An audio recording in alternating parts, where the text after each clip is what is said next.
Get out right out of your bed, that's your quicksand. Getting rid of anxiety and head, you can fix it. Rid of stigmas, all of them you said, we ain't listening. Just remember, try to do your best, you can win this. Maurice Benard, State of Mind. Okay, this is State of Mind, part 2. I hope you guys loved JoJo. Let me tell you, I could just watch her talk for hours. You can tell. So I hope you guys like that. This is something now, little deeper. I know I talk a lot about the pandemic, and so I wanted to give you guys a glimpse into what that was all about and how I went through it and the places that I went to as far as locations to help me or not help me or try to help me. And so that's what I wanted to do with this. It's so you guys get more of an idea of what I went through, and so I'm going to take you on a little ride. I'm going to take you to some places to let you know what I did. All right.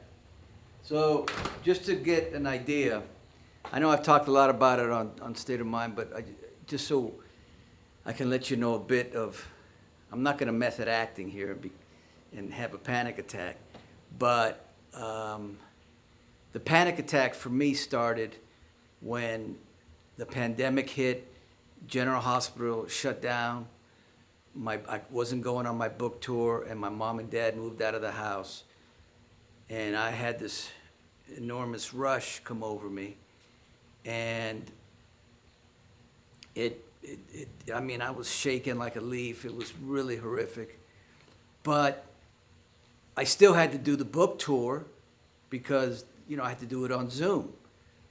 But it was really terrible because what I really wanted to say to people, like Dr. Oz, Dr. Drew, Charlemagne the God, I just wanted to say, please help me because I'm dying here. And of course I couldn't do that, so I had to fake it to make it, right? So I would get up every morning, and it was horrific. The feeling that, what I try to say, to people who, if you don't know what depression or anxiety or, a manic episode or any mental illness is, you can't really understand. It's a feeling of being so uncomfortable in your own body, and your mind is taking you over, your thoughts, and you can't stop it. You can't stop it. I would walk over here like this and just walk, and I'd have earphones on because music to help me, but nothing helped me. And all I thought about was, this is not going to stop. And it was every minute of the day. And I would just walk, I would walk. When you're that far gone, nothing helps. So what I would do every morning is I would just walk, and I'd be crying, and I would just walk. And sometimes my friend would call me because I think he knew what was going on, and he was nervous and scared. So he would call me every day, and then I'd be on the phone with him, and he'd say, "How you doing?" I said, "Not good." He goes, "Well, he tried to talk me, talk, because that, at least somebody talking to you makes you feel a little better." So I would just walk all the way around, just keep walking in circles. And but I couldn't figure out how to get rid of these horrific feelings. So now I'm going to show you. Remember, I know I did something on Instagram about the tree. Oh my God, kids are playing out there. It's beautiful. I'm going to show you why that tree is so significant to me. Come on. So, like I mentioned earlier, this week I went through a pretty bad anxiety, panic attacks. They were getting me, my thoughts. And what I did was, every morning I'd go to YouTube and listen to Eckhart Tolle and Deepak Chopra, and I got to tell you, it really, really got me through. And it got me through because in my mind I said this is gonna last forever, because it was tough. But a lot of times when you have that kind of anxiety, you have to sit in it and not run away. So, for instance, if you feel like running away, getting out of bed, stay there, stay in that uncomfortable feeling, and it will become comfortable. I know it's really difficult, but I'm telling you, you got to accept what you're feeling and not try to run or try to act like it's not there, deny it. Live in it. You got to be a champion.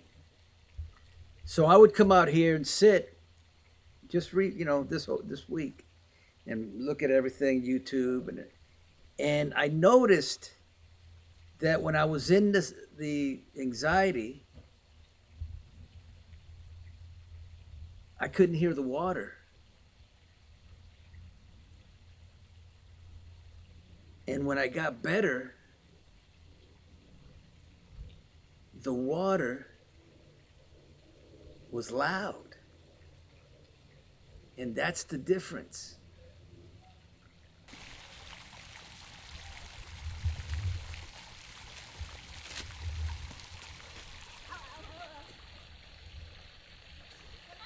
All right, I'm here. This is the gazebo that I was sitting in last time I talked. And look, this is what's distraction for me. When I have when I'm in that state, whether it be depression, anxiety, I come out here and I play with my granddaughter TT, and then and it truly does help me out. Plus, there's nature and everything out here, and animals that I watch, lizards, and there's a turtle in the pond. It's just amazing out here.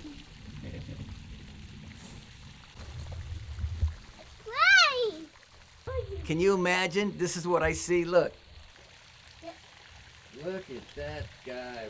It just helps me to have distractions.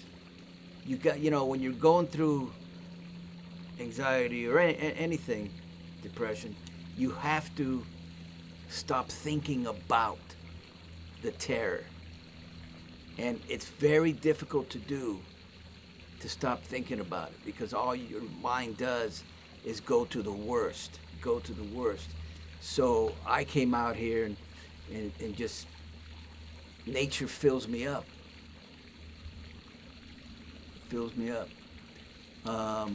Also, meditation. I did some meditation, yoga, working out. Those are the solutions. Even hypnosis. My friend Majid Reese, he became a how do you call it? A hypnotist, certified hypnotist, and all that works. But the reason I'm doing a bonus, not only to show you, you know, all the beauty, but because when I was finished, Anthony told me, "Hey, you didn't talk about what you told me about going to the baseball game," and I thought it was important to talk about that. And I said, "Ah, oh, Dan, we'll do it. We'll do another bonus," and that's why I'm doing this one. Basically, I was having a real hard time, and if I had to put it in steps, I knew that I didn't want to go to the baseball game because it was scary and there was tons of people, and I didn't think about it would be good for me. And I knew that I had to come home that night and possibly not be able to sleep and be scared and have a panic attack again. And I didn't want to take a Xanax. Not that Xanax is bad, because it's actually good. If that makes you, anything that makes you fall asleep is good, because if you don't sleep, that's when you get yourself in trouble. So I was going through a lot in my mind, and my Kaylee's husband, Carlos, they just had a baby named Milo, asked me to go to the baseball game, and of course I said yes because I didn't want to say no. And so I went, and at first it was very difficult because it was just a ton of people. And but the beauty is when you're going through this stuff, when your state of mind is not there at all,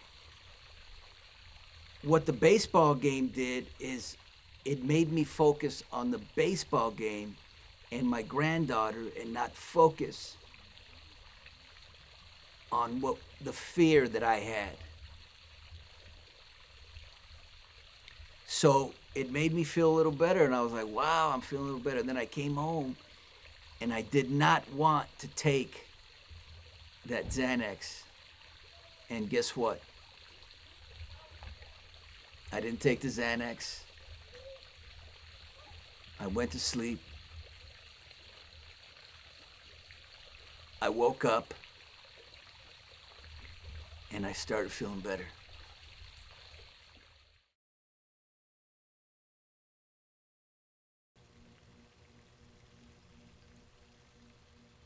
All right, so you see the tree.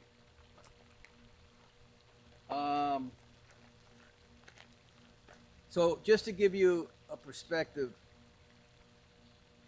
on the time limit. So right away it hit, and I was bad the whole time. And you know, I'd be here and my whole family would be having the greatest time because, you know, playing ping pong, playing basketball, playing, you know, games. But I didn't want to be involved because I wasn't feeling great. And I remember playing basketball with my son Joshua, and I would literally, that's what happens when your mind's gone. I would literally throw the basketball and it would go over here.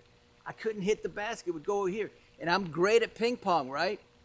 And I'd play him in ping pong. I couldn't hit the ball because that's what happens with your thoughts and your mind. So I couldn't get a psychiatrist at that time because of the pandemic, and so I had to just kind of, you know, see people on Zoom and things like that. But nothing was really working, and I remember, you know, one time, I think I've said it on State of Mind, where I said to my son, I was crying in the car, and I said, Joshua,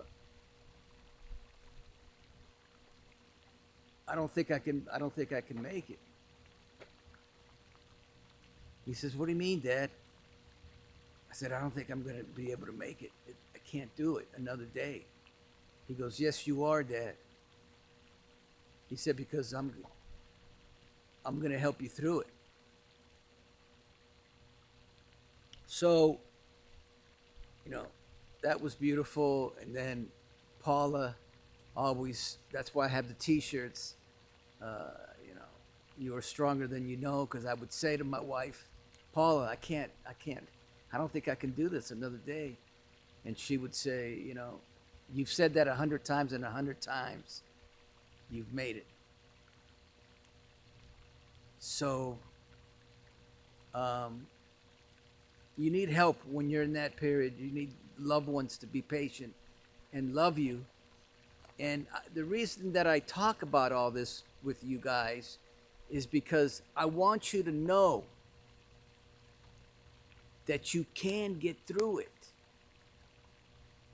Something I wasn't going to talk about, but I will. I just went through about 5 days ago another panic attack. And I did what I needed to do, and I got through it really fast. It was amazing. And the thing is about getting through this stuff is it's like a badge of honor that you have, that you now I've fought Freddy Krueger like 6 times and I've won. So now I'm just more confident that I can if it happens again, I'm going to get through it. So let's get to the tree. This is what I was but like I said, the reason I'm going to show you this is because it did not I did not go through with it, but there was many thoughts of. So when I was walking all over, I'd come and I'd see this tree. And as you can see, there's things on the tree, right? So my thoughts were, do I have the guts or whatever it is to do it, to end my life? But I tell you what, I would pray a lot. I would pray to God, get me through this, please. And obviously it didn't happen because we have more strength than we know. Because let me tell you something. Nobody is more fragile than I am. Nobody in that state of mind. Nobody is more fragile than I am. And I'm still standing, and I got through it. Obviously, eventually I went to a psychiatrist, and he prescribed medication. Basically saved my life. And then, like I said, after the shutdown, I went back to work, and my life has, because you get rewarded for the suffering. You get rewarded. And if you can just imagine what my life has gone through in the last 2 years, you know, it's unreal. State of Mind, 2 Emmys, New York Times best-selling book. That's after that happened. Did I think at that time that my life was going to do this? Never. So I want to end this by saying, no matter how difficult your life is right now, no matter what you're going through, please, please know that it will pass. You will get through it, and you will be rewarded.